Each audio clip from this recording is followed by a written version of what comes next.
Hello fellow entrepreneurs, welcome to my channel where I read and summarize books relating to being a better entrepreneur.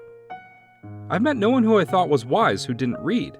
I believe reading is essential for those who seek to rise above the ordinary. So today, we'll be learning from Tim Ferriss in his book, The 4-Hour Workweek. So without further ado, let's get straight into it. Do you want to work 8 hours a day, 5 days a week until you're 70, when you'll be too old to enjoy your well-earned retirement?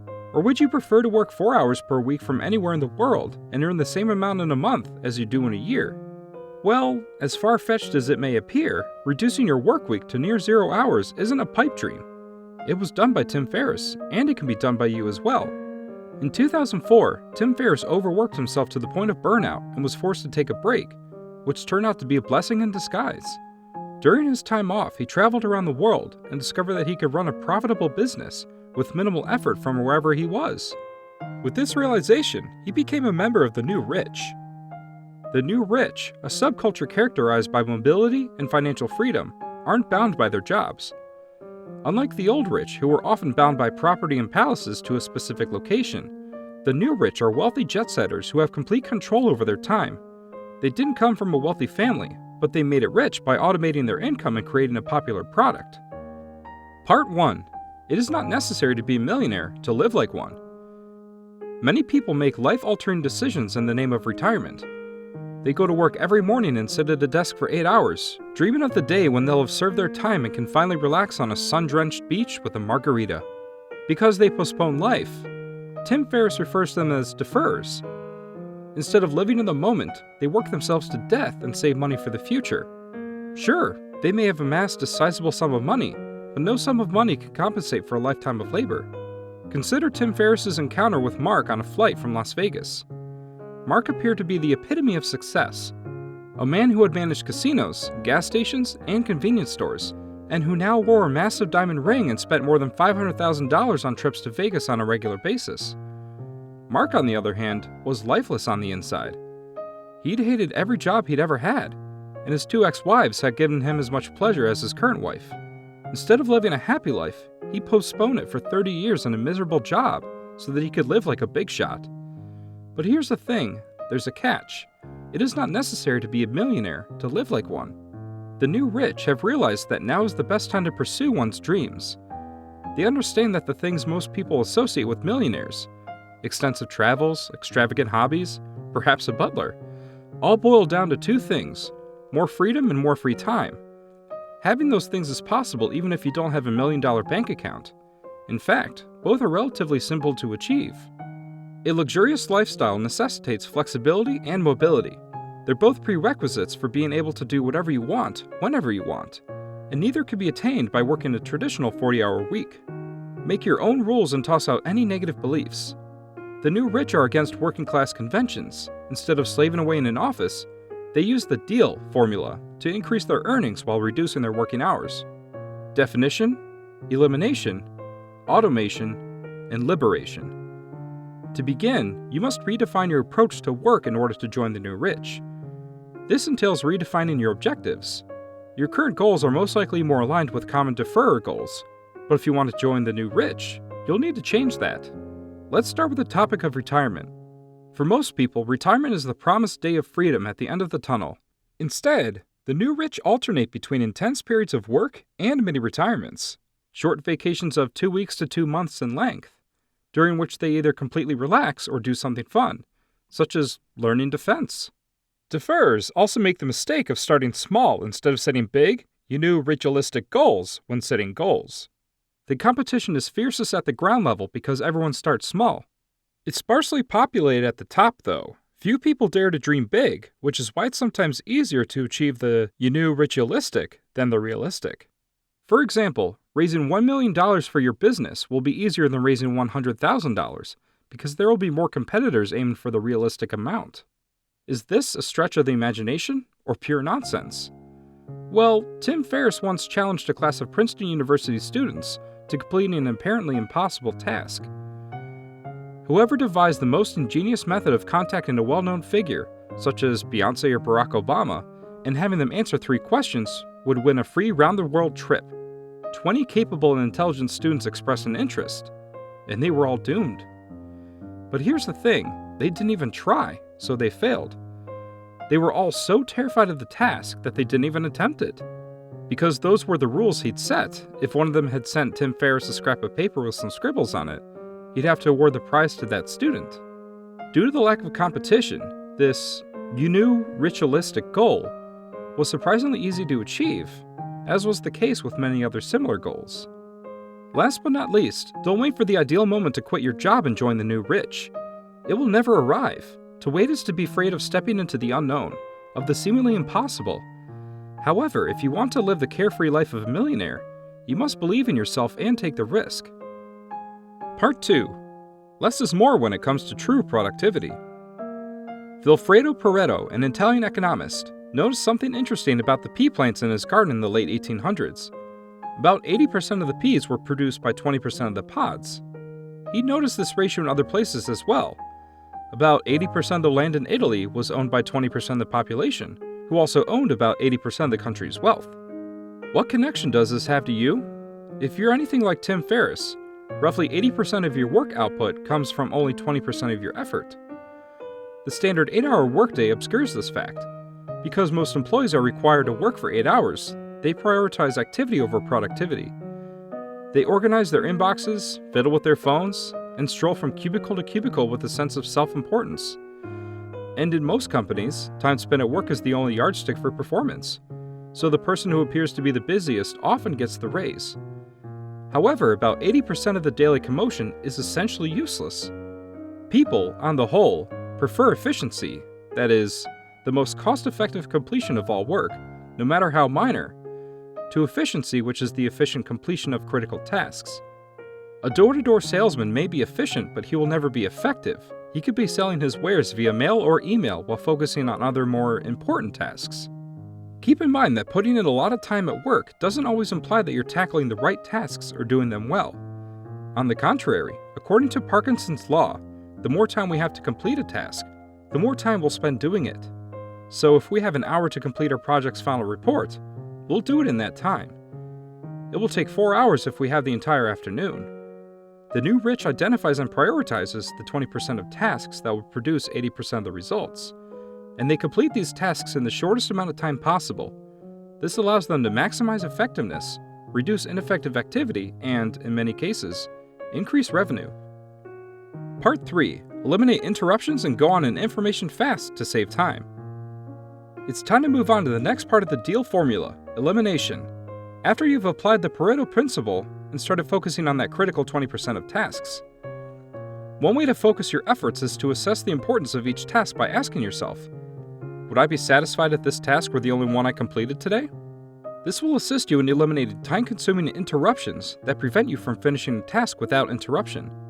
Time wasters, or tasks that you can ignore without negative consequences, are perhaps the most costly type of interruption. Surfing the web, responding to unimportant emails, and making phone calls and meetings are the most common. Let's talk about meetings. A meeting should only be held when a significant decision needs to be made, and even then, there should be an agenda and a clear time limit. Furthermore, if you believe your presence is unnecessary, simply skip the meeting.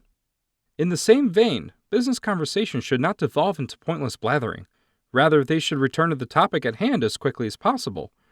Replace, "How are you doing?" with, "What can I do for you to accomplish this?" Or, "Unfortunately, I only have 2 minutes to spare," to start a conversation. A strict information diet is another way to prioritize critical tasks. Because media consumption can be very distracting, try practicing selective ignorance. That is, consuming only information that is relevant to your work or well-being. The best way to get started is to go on a week-long media fast, where you don't read any newspapers or magazines, and don't use the internet. Instead, during your lunch break, have a well-informed coworker give you a 5-minute update on world events, or ask your partner to update you on the day's news in the evening. You also don't have to read every book on a particular topic. Rather, find an expert who can present complex material in a short workshop and quickly answer your questions. Because the knowledge will be distilled and presented concisely, you will save a lot of time and get better results. Part 4. Self-control and self-discipline are required to be productive. What is your typical workday routine? You probably check your inbox if you're like most people. As it turns out, this is a huge oversight, as a majority of emails are time wasters. So, what are you supposed to do instead? As you've learned, being productive entails accomplishing as much as possible in as little time as possible while focusing on projects that are important to you. That is, projects that help you achieve your personal objectives. You should only be left with tasks that meet this criterion after you've eliminated all time wasters. These tasks should, of course, be given top priority because they are so important. You should start working on them first thing every morning without even checking your email. All of the important tasks should be completed by midday on an ideal workday. Reading and responding to emails twice a day, once in the afternoon and once in the evening, is a good way to start weaning yourself off email. If you can do that, try taking it a step further, and you'll soon be dealing with emails only once a week.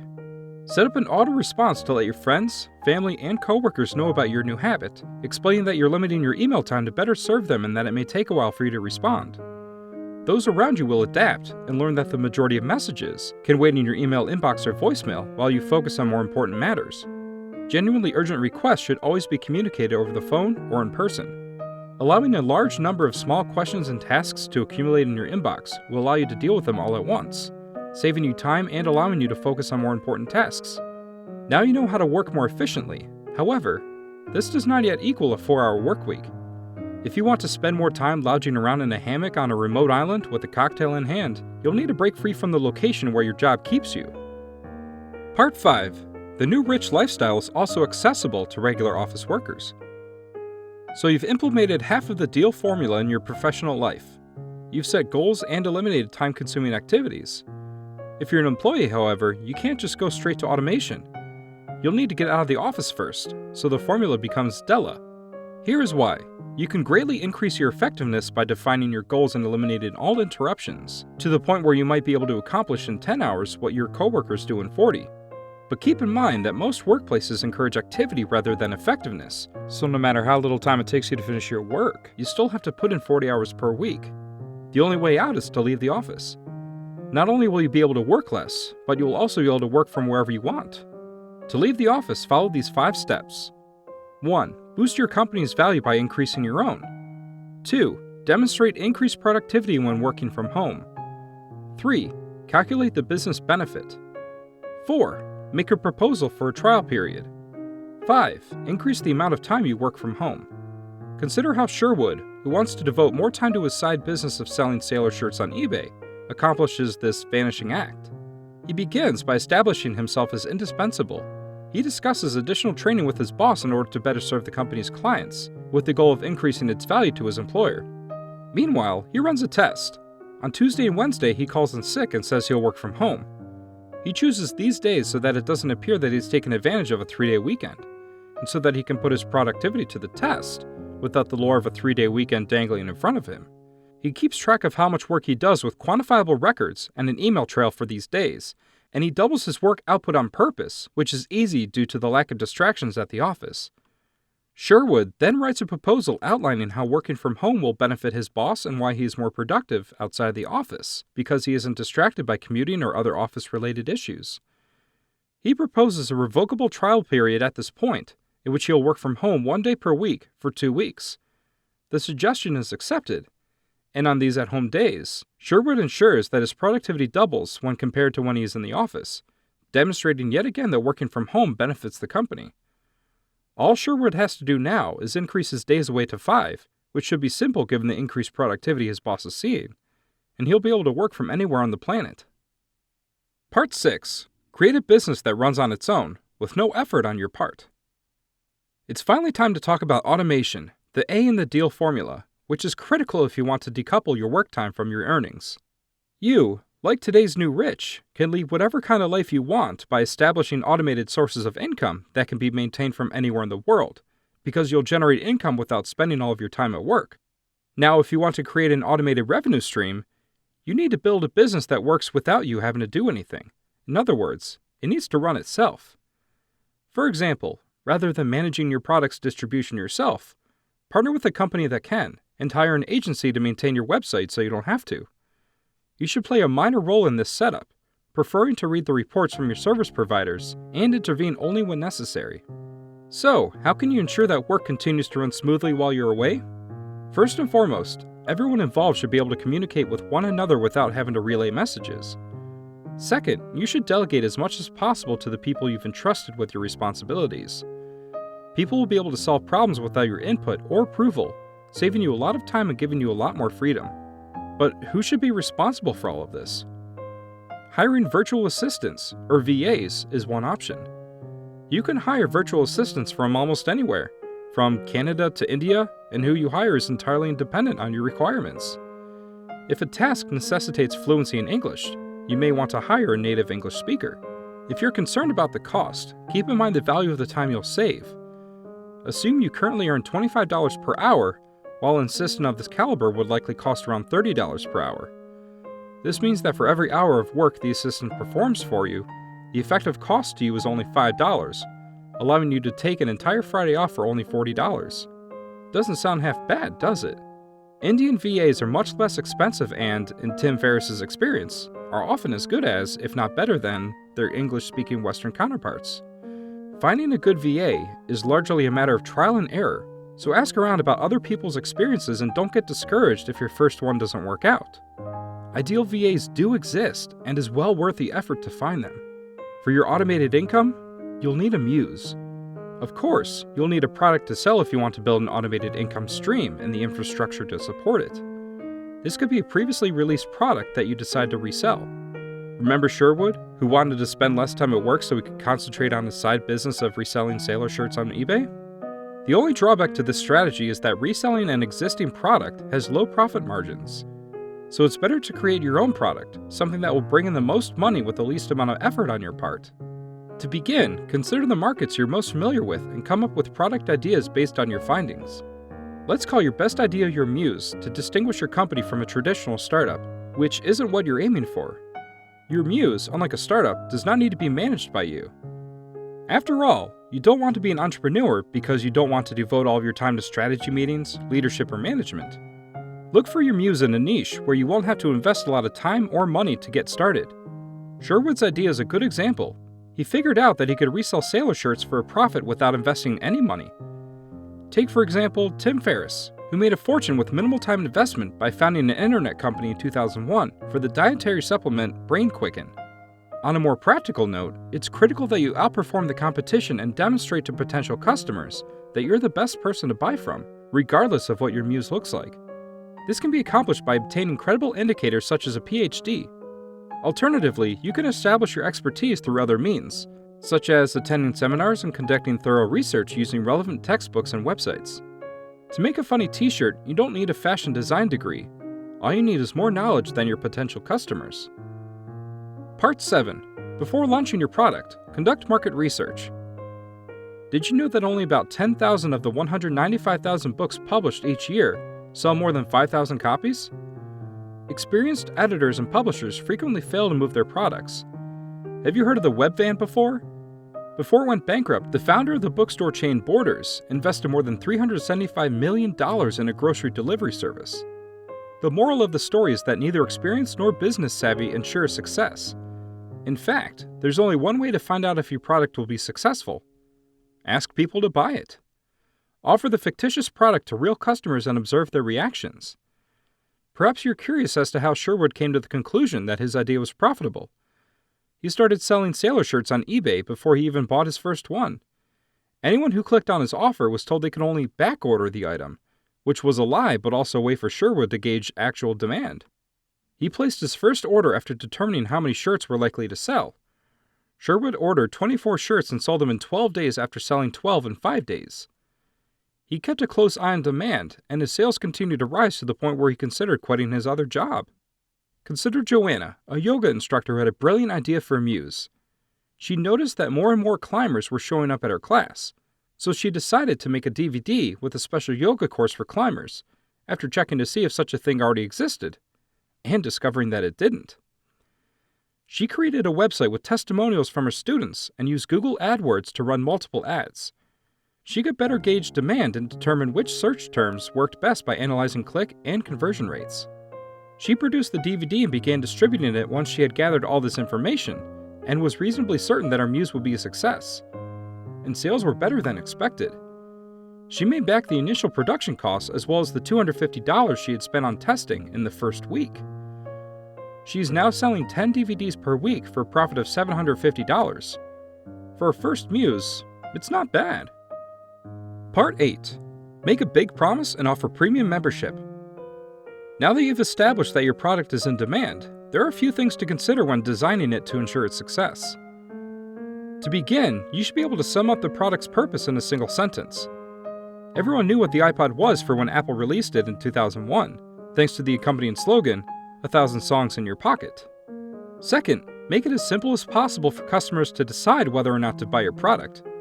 Don't put them in a position where they have to choose from a plethora of options. Because comparing all of the options is exhausting, the more colors and designs your customers have to choose from, the less likely they are to buy your product. Third, you should set a high price point for your product to attract the right customers, somewhere between $50 and $200. This will not only give your product a high-end appearance, but it will also boost your profit margins and reduce the likelihood of customer complaints. After all, anyone willing to pay such a high price is less likely to complain if the product fails to meet expectations, because they likely have money to spare and are rarely bothered by minor issues. Finally, your product should make a bold claim and follow through. Take, for example, Domino's Pizza, which guarantees delivery in 30 minutes or less. If they don't, you'll get a free pizza. Consider Tim Ferriss's guarantee for the BodyQuick product. He promised that it would work 110% of the time within 60 minutes of the first dose. That is, if you didn't see results within an hour of taking your first dose, he'd refund the product price and send you a check for 10% of the price. Such bold promises demonstrate your commitment to your product and provide your customers with extra assurance they require to make a purchase. Rather than toiling away in an office for the rest of your days in anticipation of retirement, join the new rich and take periodic mini-retirements in the here and now. Begin by setting ambitious goals for yourself, then concentrating your efforts on the 20% of tasks that have the greatest impact. Next, free yourself from the office by demonstrating that you are more productive working from home, refraining from attending ineffective meetings, and abandoning the habit of constantly checking your inbox. Finally, identify and test muses to automate your income.